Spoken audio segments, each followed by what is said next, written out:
Good morning. Thanks for joining us today. I hope you're doing well. Come on with us to Genesis chapter 9 today. I want to talk about a sad part of Noah's life. Noah's come off the ark, and in Genesis chapter 9 at verse 20, it says, "And Noah began to be a farmer, and he planted a vineyard. Then he drank of the wine, and was drunk, and became uncovered in his tent. And Ham, the father of Canaan, saw the nakedness of his father, and told his two brothers outside. But Shem and Japheth took a garment, laid it on both their shoulders, and went backward and covered the nakedness of their father. Their faces were turned away, and they did not see their father's nakedness. So Noah awoke from his wine and knew what his younger son had done to him. Then he said, 'Cursed be Canaan.'" Let's talk about drunkenness today. Let's talk about what it does. The first thing I want to mention is it strips away our defenses. That's what it does. It opens us up. It opens us up to ridicule. That's one thing it opens us up to. It also opens us up to being violated, whether it is emotionally or whether it is physically. What it does is it opens us up to our enemies. That's what it does. It strips away our defenses from those who would take advantage of us. That's what it does. It's a sad thing there's people like that out in the world, but there are people like that out in the world, and we have to be wary and beware of them.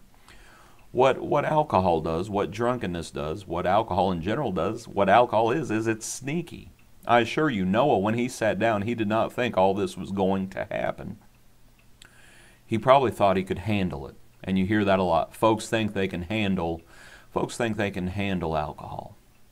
And in the end, it turns out that it's alcohol that actually handles them. It's sneaky, right? Folks play around with it, and they end up getting burnt by it in the end. But the thing about alcohol and drunkenness is, people have this idea that it almost reveals your true nature. I'm not sure it really does that. I think what booze does is it makes you say and do things that you would not normally do. That's what it does. It makes you say perverted things. It makes you do perverted things. It turns you into a different person. That's what it does. It makes you say and do things you would not normally do. So when people talk about, well, it lowers my inhibitions, like it's the idea that it reveals your true character. No, it makes you say and do things that you would not normally do. Now, the sad thing about drunkenness is usually families bear the burden of it. Here, Shem and Japheth have to cover their father's nakedness up. I'll simply say this. Friend, don't be that guy. Don't be the guy that your parents have to clean up your mess at 3 o'clock in the morning. Don't be that guy that someone has to bail you out your whole life, whether it is bailing you out of jail or whether it is bailing you out of life. Don't be that person that is such a burden to the rest of your family, whether it's your parents, your spouse, your children, your friends, whoever it is. Don't be that person who is such a burden to those around them.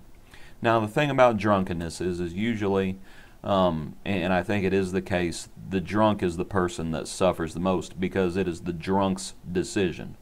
The bottle doesn't make you do it. It's your decision. Remember what 1 Corinthians 6 says, drunkards will not inherit the kingdom of God.